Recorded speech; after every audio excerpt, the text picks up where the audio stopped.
Na kiongozi wa chama cha DCP Rigathi Gachagua anaendelea kukashifiwa kutokana na matamshi yake hivi punde kuhusiana na kifo cha aliyekuwa waziri mkuu Raila Odinga.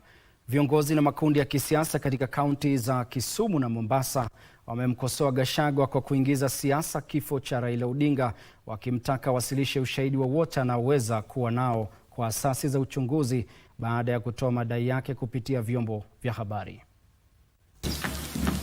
Matamshi aliyekuwa naibu rais Rigathi Gachagua yamezua madai mapya kwenye kuhusiana na kifo cha aliyekuwa waziri mkuu Raila Odinga.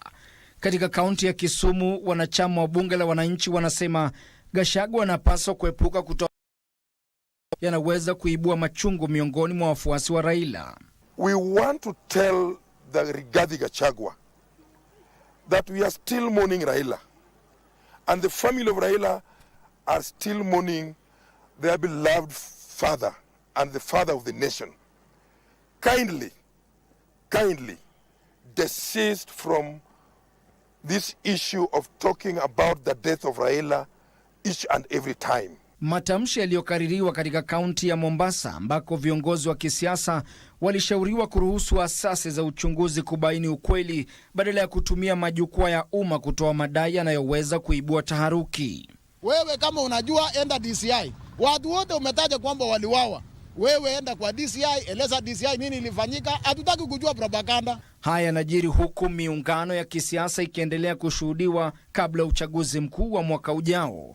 Katika kaunti ya Migori, baadhi ya viongozi wa mrengo wa UDA wamesema wako tayari kushirikiana na wenzao wa ODM katika kuunga mkono azma ya kuchaguliwa tena kwa Rais William Ruto. We are here to reaffirm that we are comfortable working together with our big brothers and sisters, and we are also comfortable going to the race with them, just like the children of the same father. Kundi la watetezi wa maslahi ya walio na ulemavu la chama cha ODM pia limekariri kuunga mkono muungano wa ODM UDA. Tumesema watu wenye ulemavu lazima wakuwe katika meza hiyo.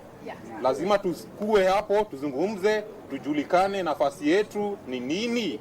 Tukisonga hapa mbele 2027 tuko na mipango, na tunaamini ya kwamba serikali hii ya UDA na ODM ndiyo serikali ambayo itakuwa katika serikali bado. Na mito inaendelea kutolewa ya kuungwa mkono kwa wanawake wanaowania nyadhifa za uchaguzi kabla ya uchaguzi mkuu ujao. Viongozi wakisema kwamba kanuni ya kikatiba ya uwakilishi sawa kijinsia inaweza kuafikiwa bila kubadilisha sheria. 2/3 of either gender should occupy parliament. As we speak today, that parliament is shot by 116 women if we were to meet that threshold. But we are saying for us to achieve this, we don't need to change the law. All we need is to support the women.